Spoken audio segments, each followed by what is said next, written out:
dia. Qual que é a ideia que eu tive, né? Eu venho recebido inúmeras perguntas sobre o tema medicina baseada em evidência, saúde baseada em evidência, e eu resolvi periodicamente fazer algumas lives para discutir a respeito de um determinado assunto. E depois de uma breve explanação, eu vou abrir para perguntas e aí a gente troca uma ideia. Eu acho que é uma maneira de eu interagir com vocês e talvez estar conseguindo ajudar mais do que simplesmente colocando algum conteúdo aleatório, que às vezes para mim ele está no ponto de sair, mas não para vocês. Então tá. Então a proposta de hoje é tentar diferenciar a saúde baseada em evidência da medicina baseada em evidência. Antes de falar especificamente e estar respondendo essa pergunta, eu queria voltar um pouquinho no tempo. As ciências, como são conhecidas hoje, e aí especificamente falando não só das ciências da saúde, mas das ciências gerais, elas não nasceram há muitos anos. A gente fala de ciência efetivamente nos últimos 500 anos. E o grande desenvolvimento da ciência se deu no último século, no século XX. Se a gente for olhar a história especificamente, por exemplo, da medicina, definitivamente no início do século XX, grande parte do que a gente tem hoje, vou dar um exemplo, a minha especialidade, a nefrologia, virtualmente ela não existia. Hemodiálise, que é um tratamento sui generis hoje, assim como o transplante renal, não existiam até a década de 50. Na verdade, eles começaram a ser desenvolvidos mais prontamente a partir ali da década de 50, década de 60. Então, tudo é muito novo.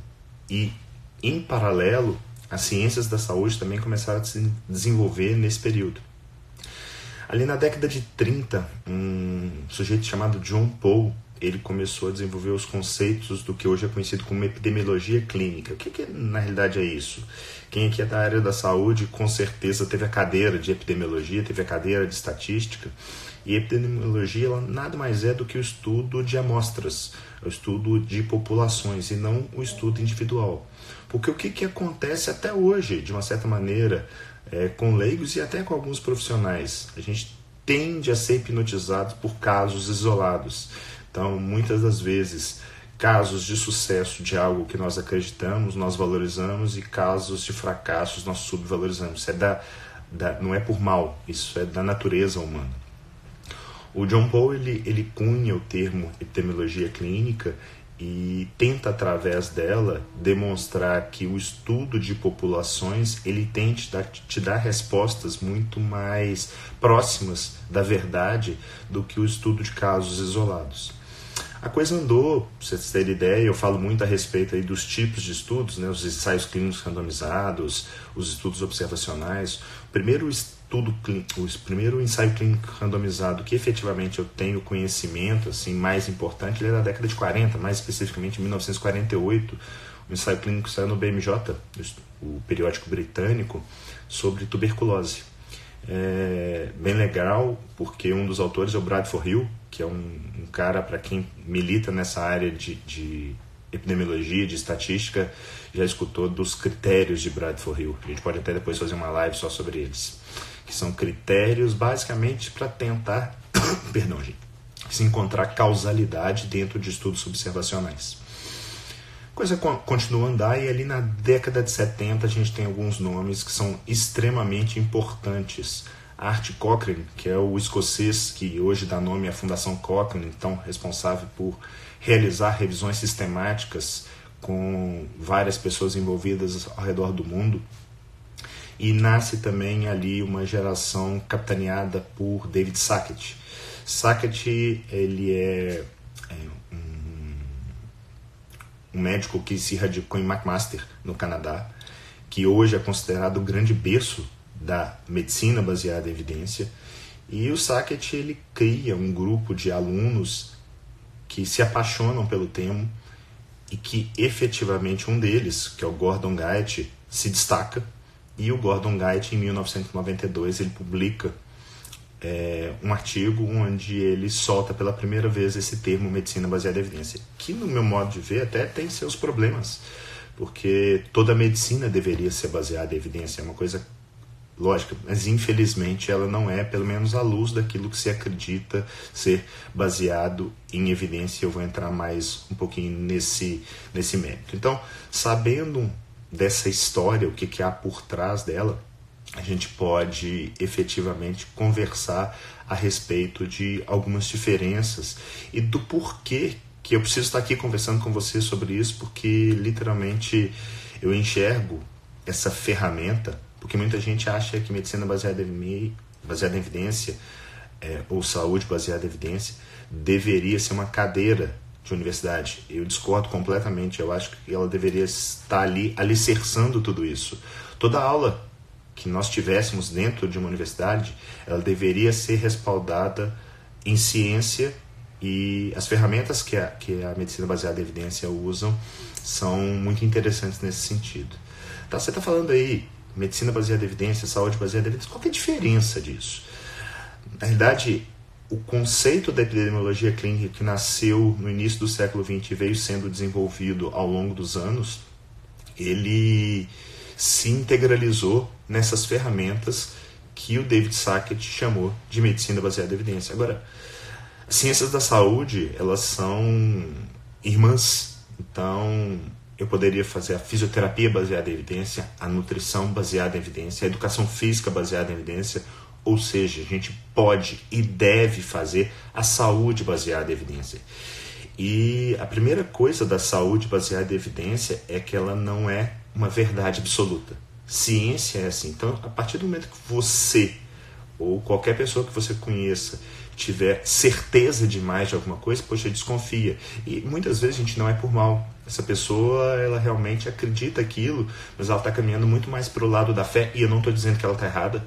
Ela pode sim estar certa, mas ela só vai descobrir se ela está certa mesmo toda vez que ela se questionar. Que ela se der espaço para saber, não, peraí.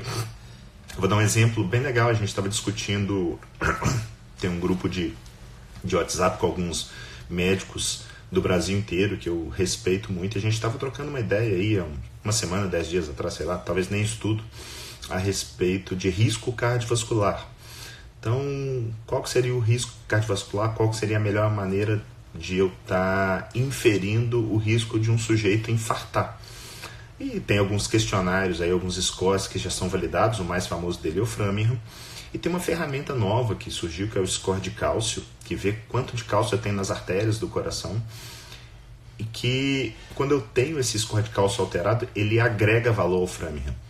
Mas e quando eu tenho um Framingham baixo? Será que o score de cálcio isoladamente vale? Porque do ponto de vista de plausibilidade, faz todo sentido eu acreditar que uma pessoa que tem um monte de cálcio na artéria, que ele tem um risco cardiovascular elevado. Mas será que é mesmo? Será que aquele cálcio ali vai ser responsável por fechar aquela artéria? Muitas vezes a gente trabalha com lógica, a lógica cartesiana do penso, logo existo. E definitivamente em ciência, principalmente num sistema complexo igual é o sistema biológico, a gente tem que ter muito cuidado com isso. A plausibilidade, ela gera uma hipótese, e essa hipótese tem que ser testada, retestada, validada, e aí sim a gente vai se aproximando ou não daquilo que a gente conhece hoje como verdade. E na realidade ontem, nesse mesmo grupo, eu recebi uma foto. Um dos médicos lá, um amigo nosso, o Eduardo, mandou a foto que ele estava num congresso falando a respeito, não, o score de cálcio é melhor do que o Framingham. Eu falei, uai, legal, não sabia disso, nunca vi nada, me manda a referência. Aí conseguimos lá a referência era um estudo de revisão. Eu falei, não, peraí, estudo de revisão não dá para vir uma opinião. Opinião eu também tenho. Opinião, todo mundo tem a sua, isso não é ciência. E assim, você pode até dar a sua opinião, desde que você deixe muito claro que é a sua opinião e não que é ciência de verdade. Essas peculiaridades é que a gente vem trabalhando com as ferramentas da saúde baseada em evidência. Toda vez que eu tenho à frente uma determinada dúvida, e aí a gente vai dividir em 2 tipos de dúvidas. Eu tenho dúvidas básicas, que pode ser, alguém chega e me pergunta, Neto, o que é diabetes? Isso é uma dúvida básica, isso não é uma dúvida clínica.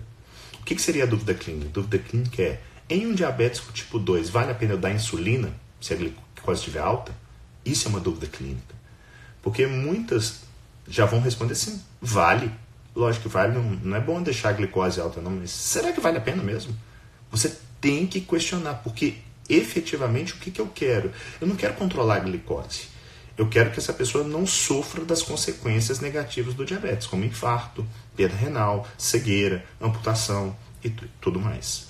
Então, trabalhando com o conjunto das evidências, eu fiz inclusive um vídeo ontem onde eu citei isso, e isso é muito trabalhado ao longo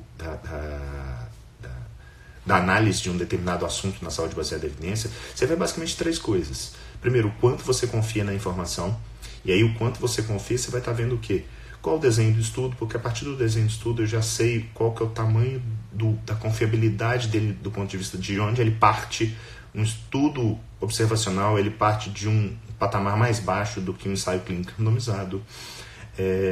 Quais são os riscos de vieses, ou seja, na metodologia do trabalho, o que pode? Eu estou, de uma certa maneira, favorecendo o grupo intervenção, eu estou olhando ele com mais cuidado, eu tive algum tipo de viés de seleção na escolha, na hora de mensurar os resultados, eu estou com algum problema, o trabalho é cego ou não é cego. Então, isso tudo me dá o quanto eu confio na informação. Depois eu tenho que ver o tamanho do impacto. Então, na hora que eu faço algum tipo de abordagem, seja ela terapêutica de um tratamento, seja ela diagnóstico ou prognóstico, eu tenho que saber o quanto eu estou confiando naquilo. Então, obviamente, quando eu comparo, por exemplo, diagnóstico e prognóstico, o tanto que eu tenho que ter como validado para ter uma boa ferramenta diagnóstica tem que ser maior do que o prognóstico. Afinal de contas, eu estou trabalhando no presente, outro eu estou trabalhando no futuro. E eu tenho que ter, por exemplo, numa ferramenta de terapêutica, os 2 lados da balança. O quanto de impacto positivo e o quanto de impacto negativo aquela ferramenta, aquela terapêutica ali pode te dar. Então eu vou dar um determinado remédio que reduz mortalidade em termos absolutos em 1%. Alguém pode chegar e falar assim, não, 1% é pouco? É pouco, mas é morte, né? Mas aí eu falo assim, você tem um aumento de 30% em valores absolutos no risco de ter uma dor crônica em determinado ponto, na perna, por exemplo, de você impossibilitar você de caminhar. E aí você vai lançar, será que vale a pena?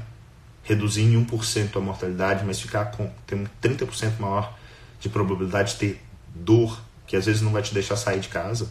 Óbvio que eu estou fazendo aqui um exagero para deixar claro que a gente tem que trabalhar com esses 2 lados da balança.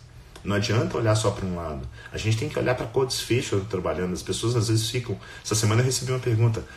Tem jeito de curar o ácido úrico? Cara, ácido úrico não é doença. Eu tenho ácido úrico mais alto, vamos dizer assim, não tenho gota, não tenho cálculo renal. Então para que eu vou tratar um exame? A gente tem que ter muito cuidado com isso. Isso que se chama de desfecho clínico, desfecho substituto. Sabe? E como é que se aprende isso? Porque a gente não aprendeu na escola. Muita gente fala assim, não, mas eu tive aula disso, por que não acontece? Eu vou dar um exemplo que eu gosto muito. Talvez todos que estão me assistindo aqui, se não todos, boa parte, tiveram inglês na escola. Na escola lá, 1º, 2º grau. Eu tenho quase que convicção que boa parte dos que estão me assistindo e que falam hoje inglês não aprenderam inglês na escola. Por quê? Porque é completamente desconectado.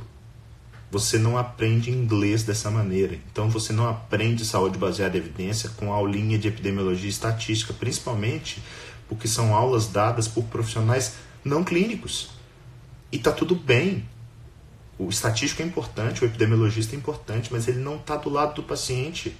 É isso que eu batalho todo santo dia aqui nas redes sociais, com os meus residentes, com os colegas, para tentar mostrar e, obviamente, aprender com eles e com vocês, de que eu preciso ter uma maneira de transportar essas ferramentas da teoria para a prática. E de uma maneira rápida, prática. Por quê? Porque tempo é uma variável muito cara. Então não dá para a gente ficar gastando tempo à toa.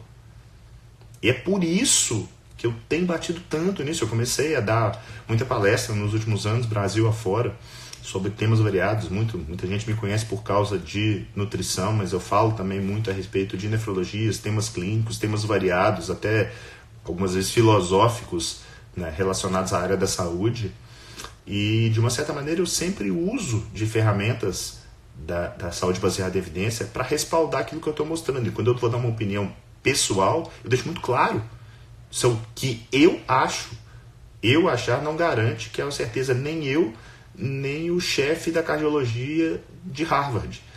Ele só acha. E tá tudo bem se você quer confiar em mim ou nele. Mas eu não sugiro que você confie cegamente. Principalmente qual que é a beleza do negócio. Porque, sei lá, tem aqui um monte de profissionais me assistindo. Quem sou eu para ficar dando palpite na fisioterapia? Eu não entendo nada da parte básica. Apesar de ter uma fisioterapeuta na minha casa, minha esposa é fisioterapeuta, eu sei que a coisa funciona. Porque eu tinha uma dor nas costas, ela me tratou com o tal do método do Mackenzie e eu melhorei, ponto. Então, o resultado veio nítido. Agora, o que tem por trás? Se eu fui único, se eu fui isolado, o que diz a média? Cara, a gente tem que saber, tá extraindo isso de onde? De estudos observacionais ou de ensaios clínicos. Aí eu estou trabalhando, estava conversando há uns tempos atrás com alguns personagens lá de onde eu malho. Poxa, sobre alongamento. Poxa, alongamento, qual que é a função desse troço? Ah, não, porque é isso, é aquilo. Normalmente a coisa é mecanística. Não, eu quero saber se eu leso menos ou mais alongando. Será que tem algum ensaio clínico que mostra isso?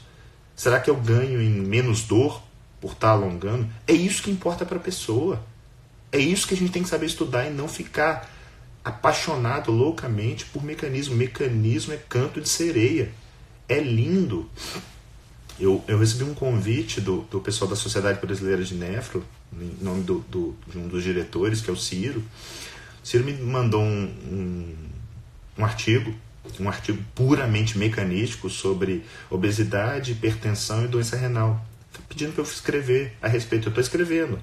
Agora, eu não estou fazendo um resumo, porque resumo, eu estou literalmente criticando como a gente é apaixonado de uma forma por mecanismos e que a gente esquece efetivamente de tratar aquilo que importa, tratar a nossa mente. A nossa mente, ela acredita cegamente em determinadas coisas porque faz sentido, porque nossa mente rudimentar foi criada desse jeito. Eu tenho que literalmente pensar racionalmente para fazer ciência. Se eu não pensar racionalmente, você cai na pegadinha. Então, essa é a grande mensagem que eu queria deixar para vocês. Saúde baseada em evidência não é fim, é meio. É meio de você ser um melhor profissional. É meio de você que é paciente conseguir estar conversando com o seu profissional da saúde, seja ele médico, nutricionista, fisioterapeuta, e tirar dúvidas a respeito do seu tratamento, seja ele preventivo ou curativo. E se esse profissional não estiver disposto a conversar com você, meu amigo, ele está em lugar errado. Ele não deveria estar trabalhando na área da saúde. Se ele vem com aquela famosa soberba do quem é o médico aqui, cara, ele está em outro século. Não é assim que a gente faz medicina. Médico, e aí quando eu coloco aqui a palavra médico, leia-se qualquer profissional da saúde, é tutor. Eu estou ali para ajudar o sujeito a melhorar nas várias especialidades médicas, a comer melhor e ter mais saúde, a ter mais segurança para fazer sua atividade física e conseguir mais saúde, mais qualidade de vida. E por aí vai. É tratar uma dor em função de algum desarranjo articular com a fisioterapia. É prevenir contra cáries ou tratar efetivamente uma dor de dente na odonto. Gente, para isso, não consigo enxergar uma ferramenta melhor do que a saúde baseada em evidência. Ok? Então essa é a minha mensagem de hoje. Espero que vocês tenham gostado. Eu vou dar uma olhada aqui para ver se tem dúvidas. E aí, se vocês puderem colocar alguma coisa aí para frente, facilita para mim. Vamos ver aqui, muita gente agradecendo, eu que agradeço. Deixa eu ver se tem dúvidas. Maria Lúcia, é um prazer cuidar da Amanda. A Amanda é uma paciente muito querida e a gente só conseguiu chegar no ponto que ela está hoje por ter você como parceira, por ter você ter acreditado muito naquilo que a gente estava propondo. Eu costumo falar o seguinte: medicina, você pode fazer tudo certo e dar tudo errado, você pode fazer tudo errado e dar tudo certo. Felizmente, a gente conseguiu o resultado positivo e ela está muito melhor. Isso é muito legal, eu fico muito feliz.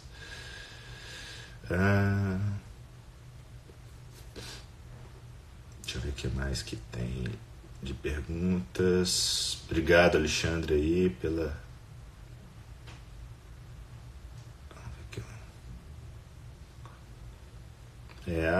Eu acho que essa revolução das ciências da saúde, ela tem que vir. Ela tem que vir não comigo, igual estão citando aqui, eu, Souto, Paty e tantos outros aí. Eu acho que isso tem que vir de todos nós. Quem está acordado aqui às 7 horas da manhã para me escutar falando a respeito do tema, de uma certa maneira, é uma sementinha que eu estou plantando todo dia. Todo dia. E olha, gente, é engraçado, né? Quando eu comecei a estudar esse troço, isso já vão bem uns 15 anos que eu estudo esse tema, eu virei, nos primeiros anos, um refém das ferramentas da saúde baseada em evidência. Eu era daquele tipo, a Elaine, que trabalha comigo, que está aí assistindo, talvez ela lembre disso, eu era aquele, não tem estudo randomizado? Tipo, não vou nem olhar. Não é assim que funciona. Então, eu estava o lado talibã da saúde baseada em evidência. A gente tem que trabalhar com a melhor evidência disponível. E olha, a melhor evidência disponível na literatura, ela é uma média. Ela não necessariamente significa que ela vai ser verdade para você ou para o seu paciente. Vou dar um exemplo clássico. Quem me acompanha aqui há mais tempo sabe que eu não só acredito como faço low carb. Acredito em comida de verdade. A literatura corrobora que a low carb, vamos usar o desfecho perda de peso, ela é melhor do que a low fat, que é a dieta de baixa gordura. Fato. É o que a literatura mostra. Isso significa que nenhuma pessoa possa conseguir perder peso e se manter magro com low fat? É óbvio que não. É óbvio que essa pessoa pode conseguir isso. A literatura te dá norte. Então, se eu tiver que falar, olha, tem uma pessoa que eu quero emagrecê-la, qual a estratégia que eu tenho maior probabilidade de sucesso? A low carb. Pela informação que eu tiro do conjunto das evidências. Isso não significa que ela não vá conseguir ter resultados até melhores com a low fat. É isso que tem que ficar claro. Porque as pessoas, elas se apaixonam por determinados conceitos terapêuticos, diagnósticos, prognósticos, e ficam imutáveis, parecem múmias. Não é assim. Deixa eu ver aqui, o que mais, gente?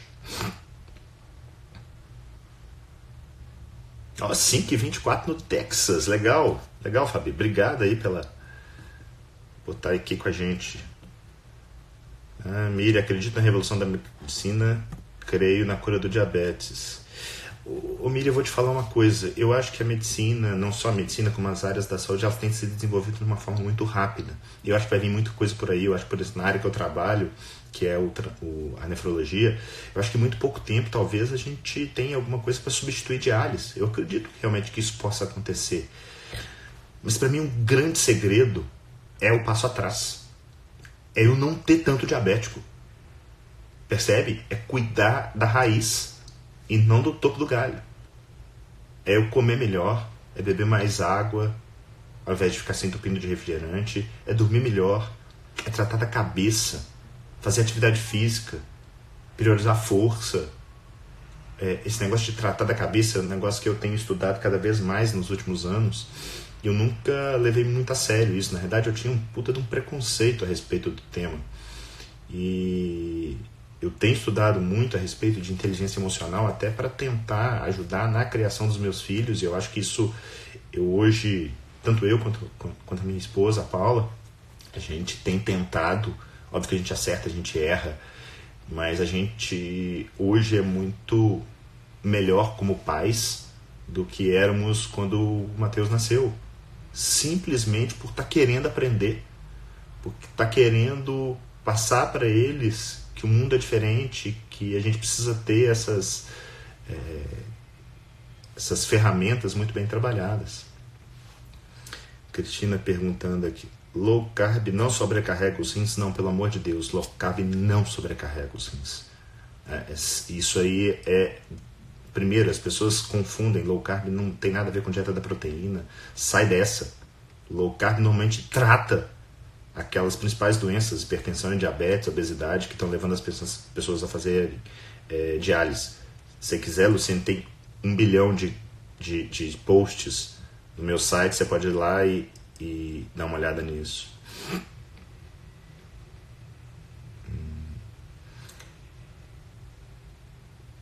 A Lisandra está perguntando, os experimentos in vitro sempre são a partir da premissa de uma observação? Um exame laboratorial isolado, por exemplo, vai ser apenas um exame, certo? Lisandra, na realidade, tudo surge, normalmente as hipóteses, de maneira geral, surgem de observações. A gente vem testando. O problema é que a gente tem a tendência de, a partir do momento de encontrar alguma coisa que faz sentido lógico, acreditar que atuar naquilo ali é uma verdade absoluta. Então, você encontra que um determinado receptor é responsável por mexer com a saciedade. E aí você descobre que existe uma droga que consegue agir naquele receptor, bloqueando ele, e com isso você vai conseguir atingir a saciedade mais rápido. A partir disso, as pessoas já começam a acreditar que aquilo ali é a cura da obesidade. É isso que acontece todo dia. Todo santo dia.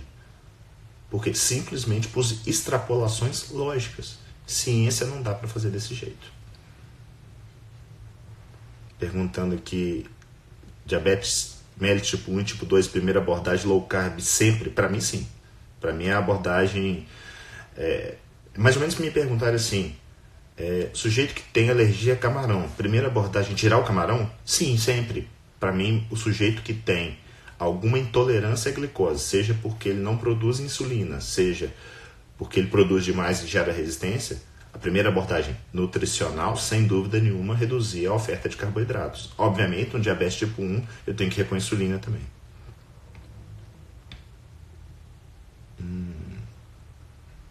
Deixa eu ver mais perguntas.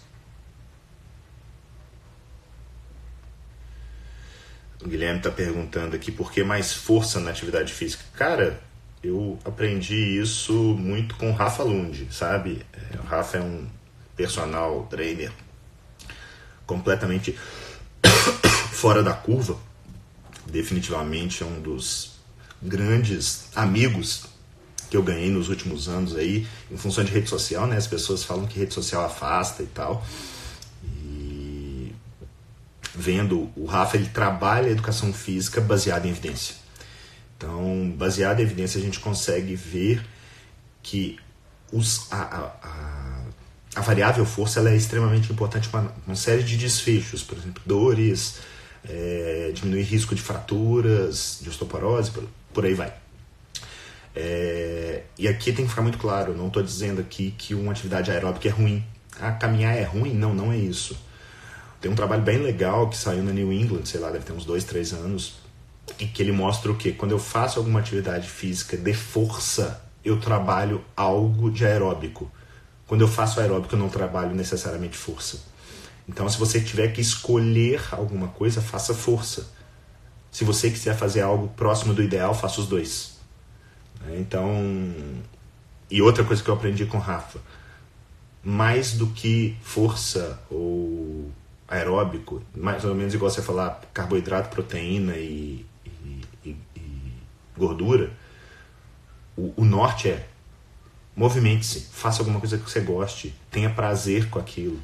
Sua probabilidade de se manter e às vezes até melhorar é muito maior do que simplesmente ficar observando o mundo passar. Mesma coisa na nutrição, coma comida de verdade, sem ficar pensando, fazendo conta se aquilo tem XYZ de carboidrato, proteína e glicose.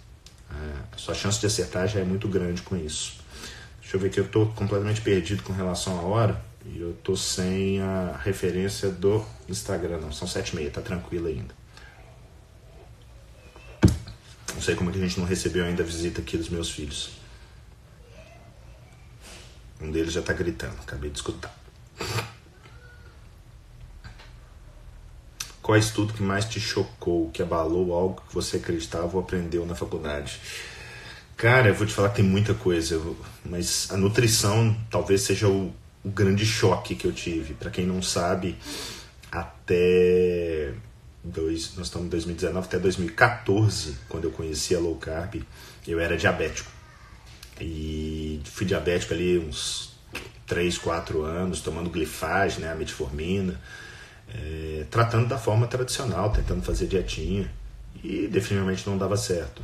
E quando eu fui para a literatura e eu já tinha o lastro da saúde baseada em evidência, eu falei assim, não é possível. A minha sensação era de Matrix, tanto que eu tenho uma aula que eu dou Brasil afora, que eu falo a respeito da low carb, de como eu descobri a low carb, mostrando como ela é, além de ser segura, como ela é efetiva, que tem como pano de fundo a Matrix. Mas você tem vários, né? Eu lembro muito de uma história da época de faculdade, tem uma medicação que chama beta-bloqueador. E o beta-bloqueador hoje, nos pacientes com insuficiência cardíaca, ele é um protagonista no tratamento da insuficiência cardíaca. Durante a minha faculdade, ele era contraindicado. A gente não se usava beta-bloqueador para insuficiência cardíaca, era uma contraindicação. E aí já lá no final, ali 11º período, eu estava assistindo uma aula de uma cardiologista aqui de Belo Horizonte, professora na época, acho que ainda é professora na faculdade, a Maria da Consolação, e a Consolação falando a respeito do uso do beta-bloqueador na insuficiência cardíaca. Eu falei, caraca, não estou entendendo mais nada. Ontem era contraindicado, agora pode, como assim? Que loucura que é essa? Então, igual a isso, tem inúmeras situações. Então, agora, muitas das vezes que a gente volta atrás é porque a gente supervalorizou uma evidência errada. Eu peguei ali um estudo observacional e tem inúmeras situações onde isso acontece. Então eu tenho visto muita gente usando, fazendo extrapolações, sei lá, vamos usar vitamina D. Vitamina D virou a bola da vez, né? Vitamina D você dá de câncer a verruga. Todo mundo está deficiente, todo mundo tem que usar. E esquece-se, não, uma vitamina, tranquilo. Será que é? Será que a gente tem tanta segurança assim? Porque das premissas da saúde baseada em evidência é não fazer mal, é o primeiro não lesar. Então, antes de fazer bem, eu tenho que ter alguma convicção de que aquilo não faz mal. E mais, o ônus da prova é mostrar que determinada conduta é boa para ser usada e não o contrário, que ela é ruim para deixar de ser usada. Porque o que acontece muitas vezes é isso, as pessoas começam a usar determinado remédio ou fazer determinada intervenção cirúrgica sem ter certeza que aquilo funciona. Isso serve para diagnóstico. As pessoas todo santo dia entram num consultório de um cardiologista e saem de lá ou numa clínica de check-up com um pedido de teste ergométrico. Está errado. Teste ergométrico não deveria ser pedido para paciente de baixo risco. Está muito claro isso na literatura, mas todo dia isso continua acontecendo. Que é outro sangue oculto. Sangue oculto é um exame inútil. Inútil! E se alguém tiver algum tipo de informação que me mostra que ele é útil, eu faço questão de vir aqui e falar assim, estava errado. Porque já fiz isso um monte de vezes. Peço desculpa todo dia para pacientes antigos meus que eu falava para eles não comerem muita proteína, porque eles poderiam piorar o rim. Estava errado. Eu erro e você também erra. A única diferença é que nem todo mundo assume. E assumir, isso é ser homem na acepção da palavra. E aqui não tem nada a ver com sexo. Homem no sentido figurativo. Sabe? É erro. O negócio que eu tento ensinar para meus filhos de 7 e 4 anos. É chance de você aprender. O tempo todo a gente é ensinado que erro é ruim, né? Erro faz mal. Se você tira uma nota ruim na escola, você fica para baixo. Não. Erro é probabilidade de você estar aprendendo. E você pode aprender com seu erro ou com o erro dos outros. Mas aprenda. O erro tem sido, no meio do empreendedorismo, por exemplo, tem sido cada vez mais valorizado. Né? Essas startups, eles ficam, erra e erra rápido, porque no que você erra, você vai e modifica. Só que nós não somos criados desse jeito. Eu converso muito a respeito, com amigos, com minha esposa, a respeito do sistema educacional, e eu acho que o sistema educacional ele precisa, assim como a ciência da saúde, de uma revolução completa. Porque basicamente o que mudou de uma forma extremamente simplista foi a cor do quadro, né? Que antes era quadro negro, agora é quadro branco. A gente precisa parar de ficar correndo loucamente atrás de conteúdo e tentar mudar a forma de pensar, de ser mais criativo, de conseguir encontrar soluções num mundo cada vez mais repleto, por vezes sobrecarregado de informações. Apesar que eu tenho um sujeito que é o Clay Shirk, que é um estadunidense com uma grande atuação no meio das redes sociais e tal, ele diz que não é sobrecarga de informação, é falência de filtro. Você tem que saber realmente filtrar o que vale a pena. Então, se hoje tem aqui, ó, agora estamos com próximo de 100 pessoas me assistindo, espero que esteja valendo muito a pena. Porque se tá ruim, poxa, eu sou um cara que adora ler. E eu tinha dificuldade de chegar e falar assim, esse livro não tá bom, vou parar. Eu tinha que ir até o final. Cara, acabou isso. O mundo tem livros demais para ser lido para eu perder tempo com coisa ruim. Começou a ler alguma coisa, a não ser que alguém te fale, olha, o início desse livro é ruim, insiste porque você vai ver que vai valer a pena. Isso é para tudo. Para filme. Sabe? Usa seu tempo com sabedoria. Eu não estou dizendo aqui que você tem que parar tudo que você tem feito, mas a gente tem que saber colocar pontos finais, porque se eu não souber, se eu não aprender a fazer isso, eu vou jogar a minha moeda, repito, mais cara fora, que é o tempo. Então, usem bem dessa variável. O que eu tento todo santo dia, mostrar para as pessoas? Que fazer saúde baseada em evidência é algo para poupar tempo. É óbvio, se você está começando a aprender a andar de bicicleta, ou você vai aprender uma língua nova, o que acontece no início? Você dá uma piorada para depois melhorar. Você perde tempo no início, porque você está aprendendo. Mas depois fica medular. Ó, quando você está aprendendo a dirigir no início, você não consegue mudar a estação de rádio e passar a marcha.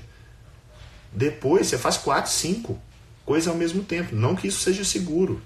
Não vai ficar pegando o celular no trânsito, mas muita gente faz isso. Por quê? Porque ele já não precisa mais pensar em pisar na embreagem, passar a marcha, dar a seta e tudo mais. Vai mecânico. Hoje, muito do que eu faço de saúde baseada em evidência é mecânico, é medular. Eu já penso assim, eu já questiono de cara. Alguém chega, vamos pegar uma coisa que é muito frequente. Eu estou correndo leito lá com os residentes e aí pintou um paciente que tem uma indicação clássica de fazer uma biópsia renal. O fato da indicação ser clássica não significa que aquele indivíduo vai se beneficiar. A primeira coisa que eu vou me perguntar é qual que é o potencial benefício daquele exame para aquele paciente.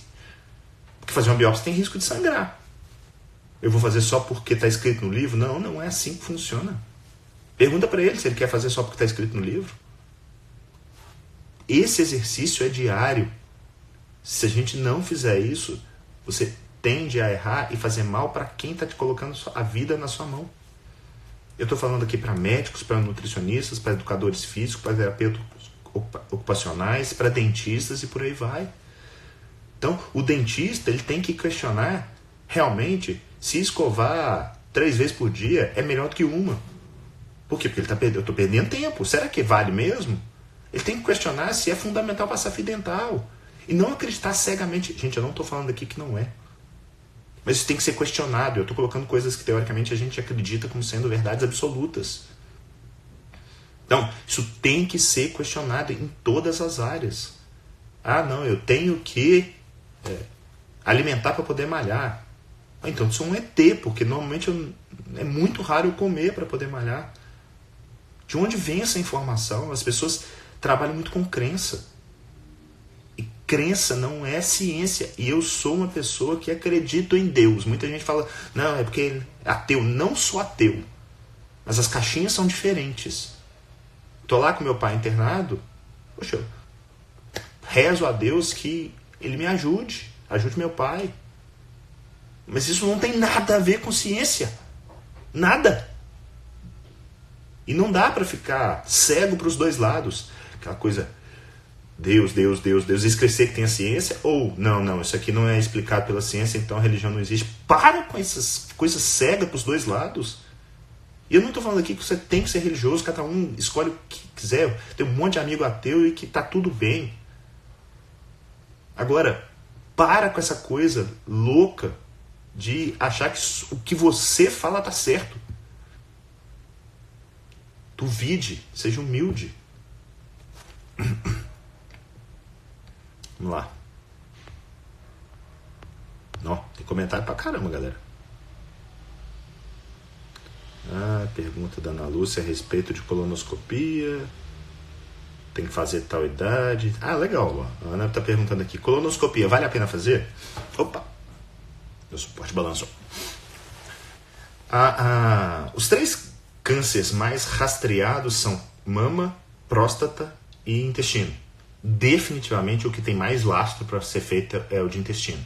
A gente pode até discutir qual que é a idade ideal, qual que é o perfil da pessoa que merece ser rastreada, quando, tudo bem. Mas é muito melhor do que próstata e mama. Por quê? Porque os trabalhos mostram que o rastreamento não só dá o diagnóstico mais precoce, isso acontece com todas, porque quando eu estou procurando eu acabo achando mais mesmo, mas efetivamente muda de desfecho. As pessoas morrem menos. Então, isso é importante. E não simplesmente dar o diagnóstico. Porque na hora que eu faço um diagnóstico, por exemplo, de câncer de próstata, dificilmente eu vou deixar de tratar. Mas se eu contar para você que talvez aquele câncer nunca desse sintomas, normalmente as pessoas não contam isso, né? Mas isso pode acontecer e não é infrequente. Por que eu estou falando? Porque os 2 grandes trabalhos com rastreamento de câncer de próstata, um deles é negativo e o outro tem uma diferença assim muito tênue entre fazer ou não fazer o rastreamento. E qual que é o lado negro do rastreamento? Impotência, incontinência, risco inerente da cirurgia.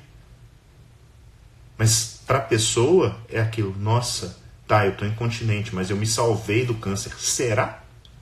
Será mesmo?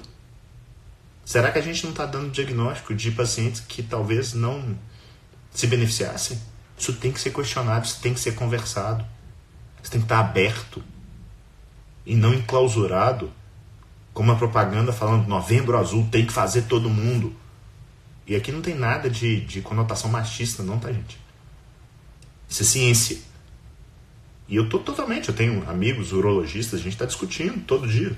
Tem uns que acham que tem que fazer, ainda não conseguiram me convencer, porque eu tenho uma grande amiga oncologista que acha que tem que fazer de uma certa maneira mais liberal. Ainda não me convenceram. Por quê? Porque boa parte deles vem com dados observacionais. Não, porque eu vejo o paciente todo dia assim, assim, assado.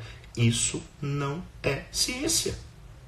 Porque a gente tende a lembrar dos casos ruins. Não rastreou e apareceu um câncer. Mas esquece do sujeito que acabou a qualidade de vida dele porque ele ficou incontinente ou porque ele está impotente. E aí ele entrou numa depressão grave. Isso, às vezes, a gente não vê. Percebe? Isso é fazer ciência. Isso é trazer ciência para a prática clínica.